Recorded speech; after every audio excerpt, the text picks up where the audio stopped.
नमस्कार दोस्तों, स्वागत है आप सभी का आदि कैरियर पॉइंट के वीडियो लेक्चर सीरीज में। और आज के इस वीडियो लेक्चर सीरीज में हम एक इंपॉर्टेंट टॉपिक डिस्कस करने वाले हैं and that is Maratha quota unconstitutional से supreme court in its important verdict given on 5 May. तो 5 मई सुप्रीम कोर्ट ने एक इंपॉर्टेंट जजमेंट दिया which is related with Maratha reservation. और सुप्रीम कोर्ट ने कह दिया कि मराठास का जो रिजर्वेशन है in job and educational institution in Maharashtra ये अनकॉन्स्टिट्यूशनल है। तो सुप्रीम कोर्ट ने ऐसा क्यों कहा और इसके पीछे क्या रीजन है, आइए जानते हैं इस वीडियो लेक्चर में। A 5-judge bench of Supreme Court on 5th May unanimously declared that a law of Maharashtra government which gives reservation benefits to the Maratha community is unconstitutional। तो ये जो जजमेंट दिया गया दैट मराठा का law जो है, Maratha reservation जो है ये अनकॉन्स्टिट्यूशनल है and this judgment is given by 5-judge bench of the Supreme Court. और इसमें क्या कहा गया है, इसमें यह कहा गया है कि मराठा कम्युनिटीज को जो रिजर्वेशन दिया गया है वो अनकॉन्स्टिट्यूशनल है। तो स्टूडेंट जानेंगे इसके पीछे रीजन क्या है, क्यों सुप्रीम कोर्ट ने यह जजमेंट दिया। तो सुप्रीम कोर्ट का कहना है कि मराठा रिजर्वेशन अपने 50% जो कोटा होता है स्टेट में रिजर्वेशन का उस लिमिट को क्रॉस करती है, ठीक है। और जिस बेंच ने यह जजमेंट दिया that 5-judge bench was led by home, that 5-judge bench was led by justice Ashok Bhushan, ठीक है। जस्टिस अशोक भूषण ने उस बेंच को लीड किया है और उनका कहना है कि 50% जो सीलिंग है, लिमिट है रिजर्वेशन का, वो हम केवल एक्सेप्शनल सर्कमस्टांसेस में ही क्रॉस कर सकते हैं, उसके अलावा हम उसे ब्रेक नहीं कर सकते हैं। तो इसे जानने से पहले, इसे डिटेल में जानने से पहले कि सुप्रीम कोर्ट की जजमेंट क्या है, सबसे पहले हम ये जाने the background of the Maratha reservation. Marathas को रिजर्वेशन महाराष्ट्र में कैसे मिला, उसके पीछे की क्या कहानी है, आइए सबसे पहले हम जानते हैं इस कहानी को। तो कहानी शुरू होती है 2016 से, जब मराठा क्रांति मोर्चा एक साथ यूनाइटेड होती है 9 अगस्त 2016। कहां पर? औरंगाबाद में। क्यों यूनाइटेड होती है? तो यूनाइटेड होती है to protest the rape and killings of a 15-year-old girl in Kopardi. Kopardi village जो अहमदनगर डिस्ट्रिक्ट में है महाराष्ट्र के, वहां पर जो एक 15 साल की लड़की का बलात्कार होता है, गैंग रेप होता है, और उसी के प्रोटेस्ट में ये सारे लोग इकट्ठा होते हैं। लेकिन क्या इस इकट्ठा होने से महाराष्ट्र में मराठा रिजर्वेशन से इसका क्या कनेक्शन है?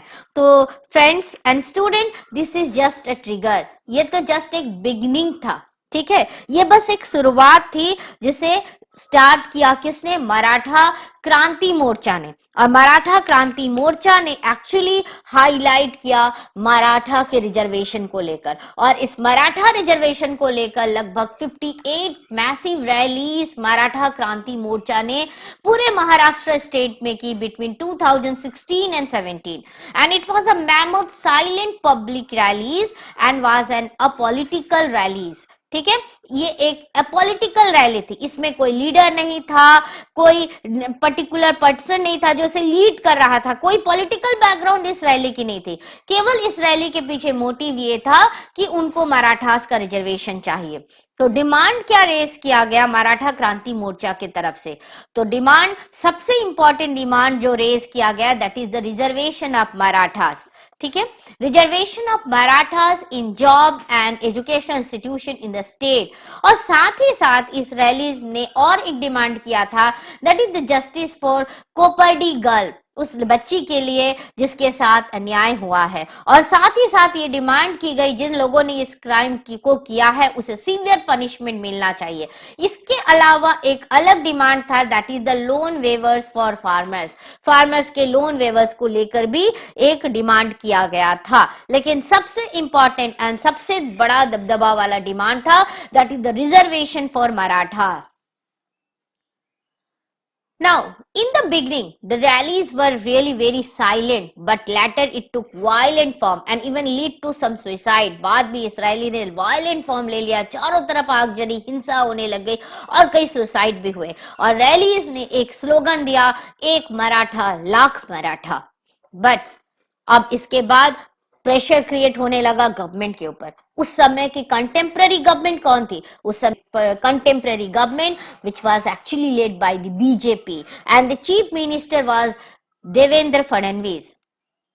अब गवर्नमेंट ने क्या स्टेप लिया? What was the step taken by the government in response to these massive violent rallies? तो गवर्नमेंट का रेस्पॉन्स था, गवर्नमेंट ने एक कमीशन अपॉइंट किया। That commission is popularly known as Gaikwad commission and it was set up 11 member commission. ये Gaikwad commission 11 member commission थी which was led by retired justice MG Gaikwad on July 2017। Now, what was the recommendation given by this Gaikwad Commission? Gaikwad Commission ने क्या recommendation दिया? तो भाई Gaikwad Commission ने recommendation दिया कि मराठा communities को reservation मिलना चाहिए। किसके बैकग्राउंड पे रिजर्वेशन मिलना चाहिए? अंडर विच एक्ट उनको रिजर्वेशन मिलना चाहिए? तो socially and educationally backward classes के तहत उनको रिजर्वेशन मिलना चाहिए। लेकिन एक इंपॉर्टेंट बात है कि गायकवाड कमीशन ने ये मेंशन नहीं किया कि कितना परसेंटेज कोटा उनको मिलना चाहिए, मराठास को कितना परसेंटेज कोटा मिलना चाहिए। तो उन्होंने ये क्या किया, ये डिसीजन गवर्नमेंट के ऊपर छोड़ दिया। कहा कि भाई गवर्नमेंट ये डिसाइड करे कि मराठास को कितना परसेंट रिजर्वेशन मिलना चाहिए। Now what the government did? तो गवर्नमेंट ने गायकवाड कमीशन की रिपोर्ट को एक्सेप्ट किया, रिकमेंडेशन को एक्सेप्ट किया और 16% रिजर्वेशन की बात कही। मराठास के लिए 16% रिजर्वेशन की बात कही एंड दिस 16% रिजर्वेशन एक्ट जो है वो both the houses of the state assembly, that is state assembly, legislative assembly और लेजिस्लेटिव काउंसिल, दोनों में ही पास हो जाता है। लेकिन बाद में इस रिजर्वेशन पर एक हर्डल आता है। हर्डल कब आता है? When this SEBC, the reservation which is made under SEBC was challenged by PIL in Bombay High Court. Bombay High Court में socially and educationally backward classes के तहत दिया गया मराठास को रिजर्वेशन, इस रिजर्वेशन को पब्लिक इंटरेस्ट लिटिगेशन के तहत बॉम्बे हाई कोर्ट में चैलेंज किया गया। Now, what is the judgment made by the Bombay High Court? तो भाई Bombay High Court ने जो judgment दिया, that is also very important. They accepted the reservation of Marathas. Bombay High Court ने मराठास के रिजर्वेशन को एक्सेप्ट किया, लेकिन उन्होंने एक पर्टिकुलर चेंज किया। चेंज क्या किया? इसे रिड्यूस कर दिया। ये रिजर्वेशन जो 16% का था उसे कर दिया 12% in education and 13% in employment. ठीक है, ये चेंज किया। लेकिन अब बात करते हैं what is about the Supreme court verdict. तो सुप्रीम कोर्ट वर्डिक्ट क्यों आया? क्योंकि इस डिसीजन को चैलेंज किया गया सुप्रीम कोर्ट में। अब सुप्रीम कोर्ट ने पूरी तरह से डिसीजन को बदल दिया। उन्होंने हाई कोर्ट के जजमेंट को एकदम साइड कर दिया और कहा कि भाई हम ऐसा नहीं कर सकते। The Supreme Court said that even the reduced percentage was ultra vires. What is this ultra vires? That is done beyond one's legal power. यानी legal power के दायरे में ना रह करके बाहर में रह करके किया गया। और ये जो जजमेंट बॉम्बे हाई कोर्ट ने दिया था ये हमारे fundamental right, two important fundamental rights को वायलेट करती है, that is article 14 and article 21 of the Indian constitution. और article 14 of the Indian constitution which deals with right to equality, और ये हमारे देश के राइट टू इक्वालिटी को चैलेंज करती है, जिसके तहत हम कहते हैं कि भाई पावरफुल लोगों को रिजर्वेशन नहीं, रिजर्वेशन केवल बैकवर्ड क्लासेस को मिलना चाहिए। ठीक है, एंड इसने ये कहा कि भाई हम 1992 के Indira Sawhney versus union of India की जो जजमेंट थी हम उसे रिविजिट नहीं करेंगे। तो अब यहाँ पर अब ये एक बहुत इंपॉर्टेंट बात आती है कि ये Indira Sawhney versus union of India judgment क्या था, विच वाज गिवन इन 1992। तो इस जजमेंट में सबसे इंपॉर्टेंट जो क्राइटेरिया फिक्स किया गया था कि जो रिजर्वेशन लिमिट है उसे हम 50% से ज्यादा नहीं करेंगे। And it was also said the judgment that only in certain exceptional and extraordinary situation. और जजमेंट में यह कहा गया कि ठीक है 50% हमने एकदम लक्ष्मण रेखा तय कर दिया है, इसके ऊपर रिजर्वेशन नहीं जाएगा। लेकिन फिर भी इस जजमेंट में एक रिलैक्सेशन दिया गया कि certain exceptional and extraordinary situation, जब हमें किसी फार फ्लंग एरिया को या रिमोट एरियाज के पॉपुलेशन रिजर्वेशन को मेन स्ट्रीम में लाना है, तब जाकर के ही हम इस 50% के रिलैक्सेशन में हम चेंज कर सकते हैं। अदरवाइज हम इसमें कोई चेंज नहीं कर सकते हैं, हम इस लिमिट को क्रॉस नहीं कर सकते हैं। लेकिन महाराष्ट्र की बात क्या थी? महाराष्ट्र में क्या ऐसा हो रहा था कि लिमिट यहां पर क्रॉस नहीं कर सकती थी? तो बात आती है कि सुप्रीम कोर्ट ने मराठास के बारे में क्या कहा, क्यों नहीं मराठा को ये हम रिजर्वेशन दे सकते हैं? तो सुप्रीम कोर्ट का कहना था that Marathas are in the main stream of the national life, वो नेशनल लाइफ में मेन स्ट्रीम में है, and it is not even disputed that Marathas are politically they are a dominant class। तो भाई मराठास तो पॉलिटिकली डोमिनेंट क्लास है, तो फिर इन्हें रिजर्वेशन की जरूरत क्यों पड़ गई? इन्हें कोई रिजर्वेशन की जरूरत नहीं है, क्योंकि ये डोमिनेंट है, अपने आप में पावरफुल कम्युनिटी है, और रिजर्वेशन केवल उनको दिया जाएगा, उनके लिए ही हम एक्सेप्शनल केसेस ले सकते हैं जो बहुत ही दूर दराज के इलाके में है, जो बहुत ही ज्यादा बैकवर्ड है, उनको हमें मेन स्ट्रीम सोसाइटी पे लाने के लिए रिजर्वेशन देना है, ना कि ऐसे किसी कम्युनिटीज को जो पॉलिटिकली डोमिनेंट कास्ट है। तो इसलिए सुप्रीम कोर्ट ने कहा कि भाई हम मराठास को रिजर्वेशन नहीं दे सकते हैं, ये पूरा का पूरा अनकॉन्स्टिट्यूशनल है। अब बात आती है कि what about the student who admitted under Maratha quota? उन स्टूडेंट का क्या जिन लोगों का ऑलरेडी एडमिशन हो चुका है मराठा कोटा में?